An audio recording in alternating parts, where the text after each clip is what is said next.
Close to 150 police officers have stormed homes right across Sydney in a major crackdown on organised crime. Just after sunrise on December 2nd, 2025, nearly 150 heavily armed police officers moved into position across Sydney. What was about to unfold would become one of the most significant organised crime takedowns in Australian history. In a single day of coordinated action, Taskforce Falcon would charge 6 alleged members of a mysterious criminal network, freeze over $12 million in assets, and expose a sophisticated underground weapons operation arming Sydney's underworld. This is the story of Strike Force Kersley, the operation that targeted the Afghan crew, a ruthless new player in Sydney's increasingly violent gang war. The morning raid. The operation began at exactly 6 a.m. Detective Superintendent Jason Box had been planning this coordinated strike for weeks. Taskforce Falcon detectives led the charge, backed by the notorious Raptor Squad, specialist regional units, and investigators from the New South Wales Crime Commission. The targets were spread across Sydney, from the affluent waterfront apartments of Barangaroo to the residential streets of Merrylands, George Hall, East Hills, Bankstown, Wetherill Park, and North Sydney. Police search warrant, open the door. The command echoed across 10 different locations simultaneously. Officers wearing tactical gear moved swiftly, executing search warrants with military precision. At the same time, 11 additional teams conducted Firearm Prohibition Order compliance checks at properties across the city. This wasn't just about making arrests. This was about dismantling an entire criminal infrastructure. The Afghan crew. Who are they? Little is publicly known about the Afghan crew, and that's exactly how they prefer it. Unlike the high-profile Al Medine crime network or the Brothers for Life gang, groups that have dominated headlines for years, the Afghan crew operates in the shadows. According to police intelligence, this crew emerged in early 2025 as a fresh and ruthless hit squad. They are described as mercenaries of the underworld, willing to work for whoever pays the highest price. While traditional crime families are bound by loyalty and blood ties, the Afghan crew operates purely on business principles. Detectives believe the crew has been involved in several attempted hits throughout 2025, acting on behalf of various parties in Sydney's ongoing gang war. They've been linked to attacks supporting both sides of the conflict, sometimes working with elements of the Al Medine network, other times striking against them. This flexibility makes them particularly dangerous and difficult to track. Their emergence coincides with a troubling shift in Sydney's organized crime landscape. The traditional alliance between the Al Medine family and the KVT Street Gang, a group of predominantly Pacific Islander enforcers, had begun to fracture. Internal disputes and territorial disagreements were tearing apart partnerships that had stood for over a decade. Into this vacuum stepped the Afghan crew. Young, aggressive, and unencumbered by complex loyalties, they offered their services to anyone with enough money.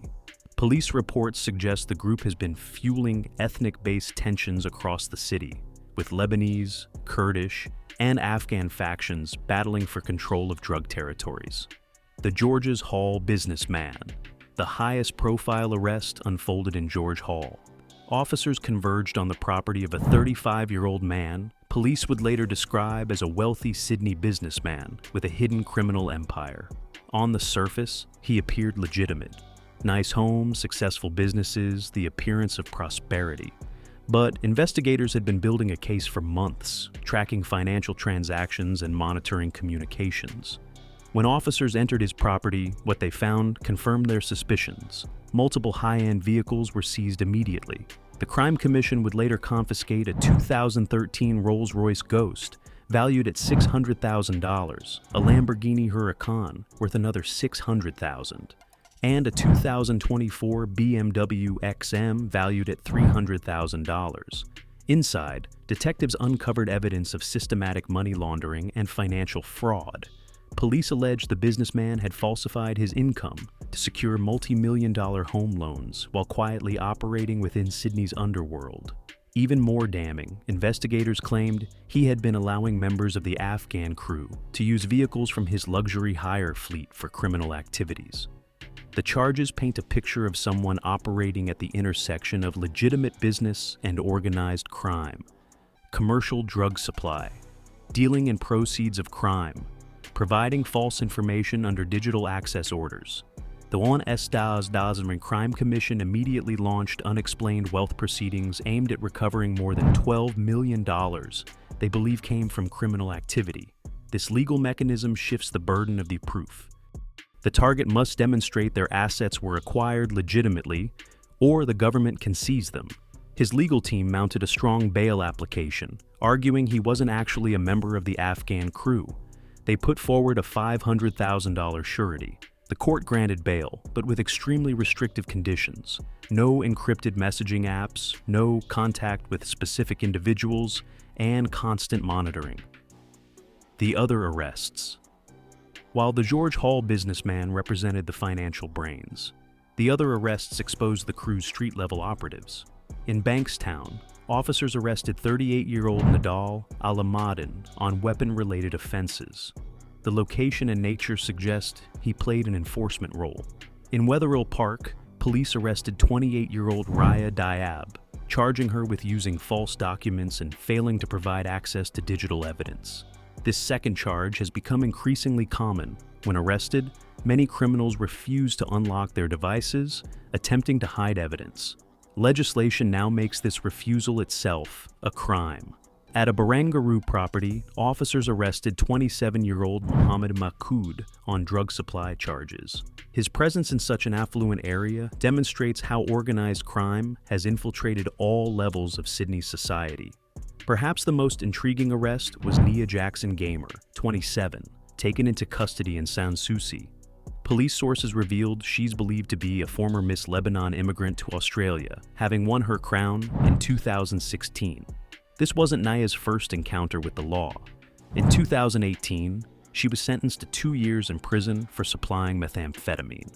The district court heard her drug dealing was motivated purely by money, supported by incriminating text messages showing repeated sales. Now, she was back in custody, arrested alongside alleged Afghan crew members. Criminal networks often re-recruit people who have proven willing to participate in illegal activities. Also arrested was Ahmed Gamrai, 22, on firearms and drug charges. His youth is notable and concerning. One of the most troubling trends is the recruitment of young people, even teenagers, into criminal networks. The evidence uncovered. Inside the raided properties, police uncovered a disturbing snapshot of modern organized crime. Phones and electronic devices were seized from every location, crucial evidence sources. Digital forensics teams would spend weeks extracting data, analyzing messages, and mapping criminal networks. Prohibited weapons were discovered, likely including handguns used for enforcement and violent crimes. Drugs and restricted substances were collected. Given the commercial drug supply charges, investigators believe they've disrupted a significant distribution operation. Perhaps most telling was the discovery of approximately $21,000 in cash. Large amounts of cash serve multiple purposes in organized crime. It can't be easily tracked and facilitates transactions leaving no digital footprint. Luxury watches and jewelry were also seized. These items represent portable wealth, easily concealed and transported. They're also status symbols within criminal hierarchies, visible displays of success and power. The underground weapons operation. While Strike Force Kersley targeted the Afghan crew, police simultaneously exposed one of Sydney's most alarming underground weapons manufacturing operations through Strike Force Lamb. At a storage unit in Kingsgrove, officers discovered an AR-15 rifle, an SKS semi-automatic rifle, and a Smith & Wesson revolver. The AR-15 is the civilian version of the M16, a weapon with tremendous firepower, notorious for its use in mass shootings internationally. But the weapons were just the start. Police found 169 rounds of ammunition, 3D printed high-capacity pistol magazines, and extra parts including frames and slides. This was evidence of weapons manufacturing and distribution. The most significant breakthrough came at a commercial address on Forest Road in Arncliffe. There, police discovered a full-scale underground weapons workshop, an industrial CNC mill for machining metal, a 3D printer, and large quantities of parts including barrels, slides, magazines, and ammunition. This discovery is deeply troubling. Criminal networks are no longer dependent on smuggling weapons. They can manufacture firearms locally using readily available technology. 3D printing has given criminals the ability to produce untraceable ghost guns with no serial numbers. Later that day, police stopped a white Toyota van on Camden Valley Way. Inside, officers found a mobile armory, 2 privately manufactured firearms, a folding semi-automatic rifle, multiple loaded magazines, and 6 silencers or components. The driver had over $4,000 in cash.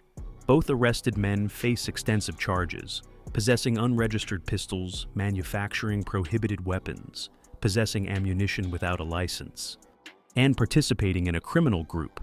Beyond the immediate arrests, this exposed something alarming. Sydney has an active firearms manufacturing pipeline operating in suburban areas. Every gun manufactured was destined for the streets, potentially for gang violence, armed robberies, or assassinations. The youth recruitment crisis. These operations come amid what experts call a youth recruitment crisis in Sydney's organized crime landscape. Since 2021, criminal networks have been actively recruiting teenagers as enforcers, lookouts, and even assassins. Recruitment happens primarily through social media and encrypted messaging platforms. Young people, often from disadvantaged backgrounds, are targeted with promises of money, respect, and belonging. Criminal organizations understand that teenagers are more impulsive, less risk-averse, and less likely to receive harsh sentences. On encrypted platforms, anonymous recruiters post work opportunities using coded language. A teenager might be offered several $1,000s to act as a lookout, more money to transport prohibited items, even more for violent crimes. The psychological manipulation is sophisticated. Recruiters present criminality as entrepreneurship, showing off luxury cars and designer clothes, status symbols appealing to young people with no legitimate path to success. Since 2021, Sydney has seen over 25 organized crime-related murders, more than 2 per month on average. Many involve young people as both victims and perpetrators. Some are barely out of high school. The Afghan crew's emergence fits this pattern. Police believe they've been actively recruiting young operatives, offering substantial payments for violent services. Sydney's gang war context. To understand the Afghan crew's significance, we need to examine Sydney's broader criminal landscape. For years, the Alameddin crime family, a Lebanese-Australian organized crime group, controlled significant drug territories. Their traditional allies, the KVT street gang composed of Pacific Islander men, provided muscle and enforcement. On the other side stood Brothers for Life, the Hamzy family gang. Founded by Bassem Hamzy, who continues running operations despite imprisonment since 2002. This group has been in violent conflict with the Alameddins since 2020. The war resulted in multiple murders, drive-by shootings, and fire bombings. Innocent people were caught in crossfire. A father killed in mistaken identity. A nurse nearly hit by a stray bullet during a drive-by near Auburn Hospital. In early 2025, the landscape shifted. Internal Alameddin disputes led to splinter groups forming, most significantly G7, a breakaway faction involved in car thefts and home invasions. Even more significantly, the Alameddin KVT alliance began fracturing. Disputes over money and territory led to confrontations.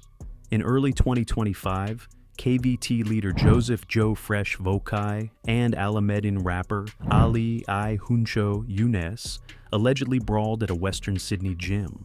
These divisions created opportunities for new players like the Afghan crew.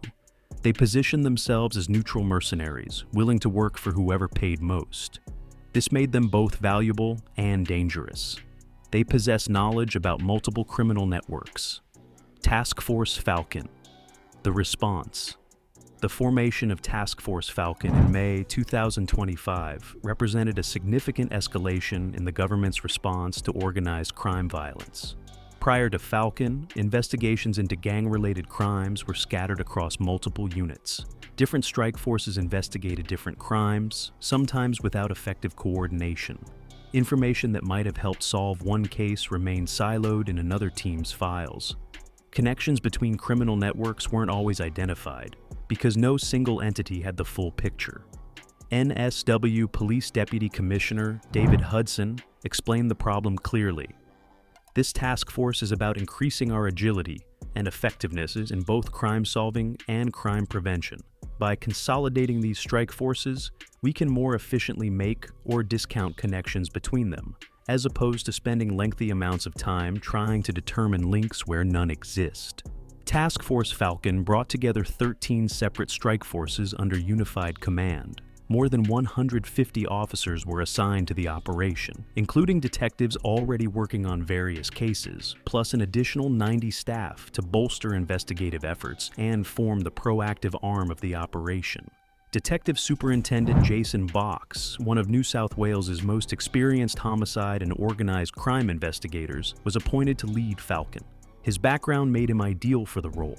He understood both the investigative side, the meticulous evidence gathering, witness interviews, and case building required to secure convictions, and the broader strategic picture of how criminal networks operate, recruit, and sustain themselves. Falcon operates on two parallel fronts. The first is traditional investigation, pursuing every murder, attempted murder, and arson with relentless forensic and intelligence work.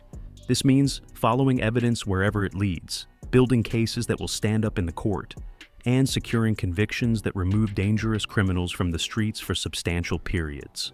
The second front is proactive suppression and disruption.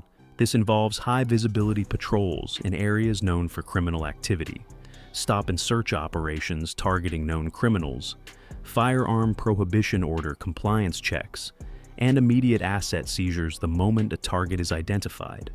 This proactive approach sends a clear message. If you're involved in organized crime, you will be constantly harassed. Police will stop you on the street. They'll search your car. They'll show up at your home to verify you're complying with firearm restrictions. They'll seize your assets if they can't determine they were obtained legally. The psychological impact of this approach shouldn't be underestimated. Criminal operations require planning, coordination, and the ability to move freely. When police are conducting constant compliance checks and high-visibility operations, it becomes much harder to conduct criminal business. Meetings get interrupted, drug deals get postponed, associates become nervous about being seen together. NSW's Police and Counterterrorism Minister Yasmin Catley was unambiguous about Falcon's mandate. The recent violence on our streets is horrific. We won't tolerate these lawless thugs playing out their vendettas in our communities. When innocent people get caught up in them and are made to suffer, it's sickening and barbaric. Today we announce NSWPF are standing up Taskforce Falcon to deal with these murderous swine.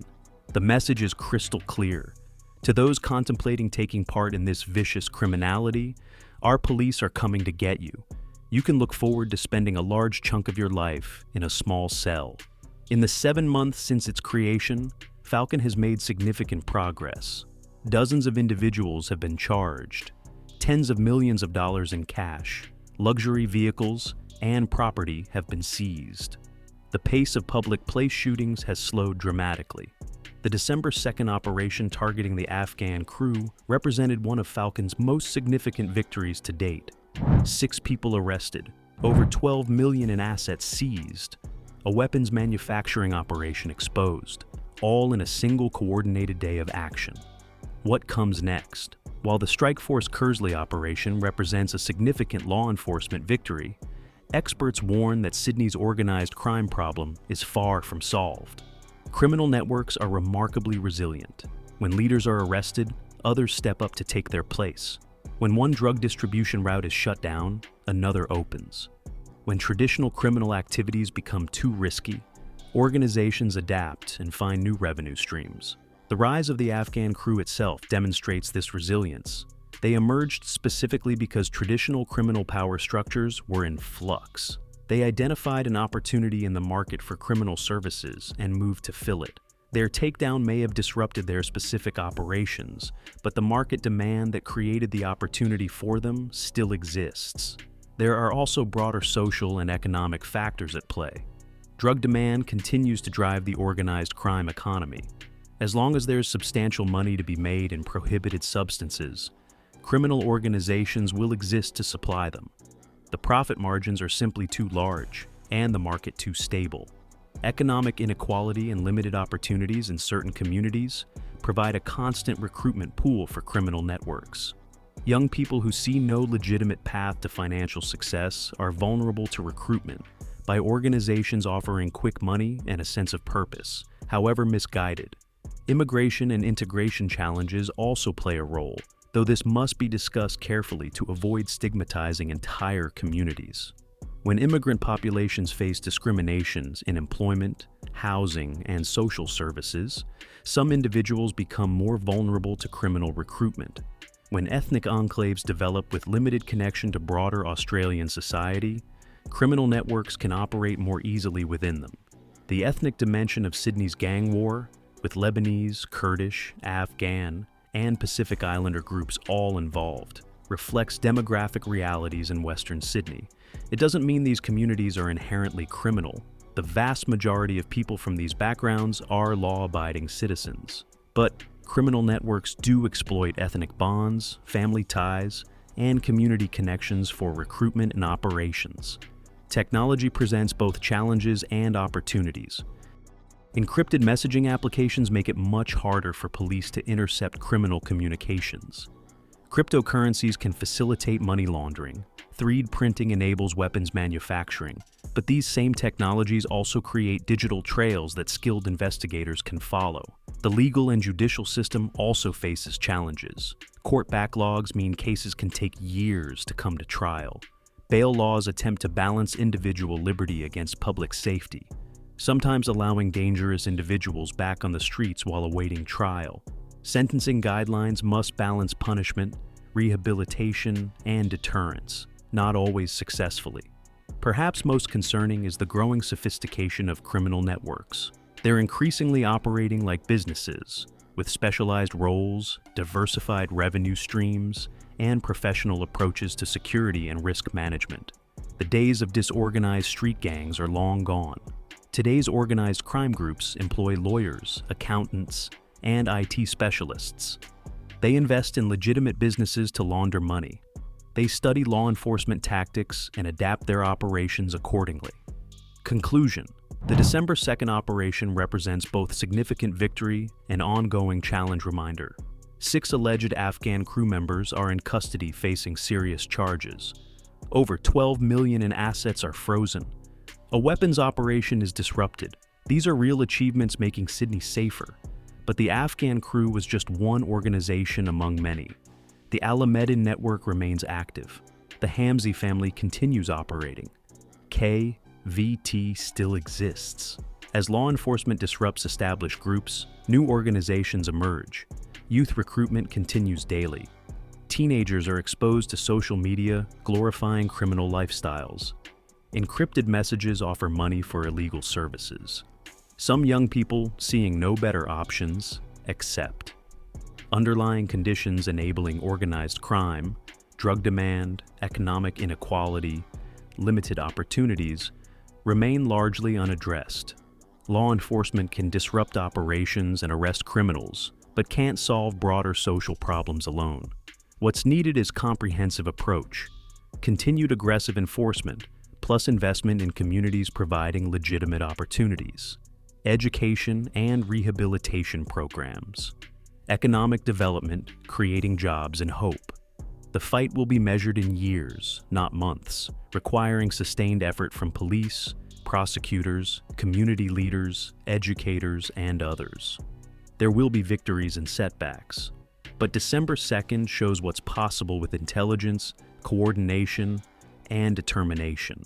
Nearly 150 officers moved simultaneously across multiple locations, executing warrants, making arrests, seizing assets.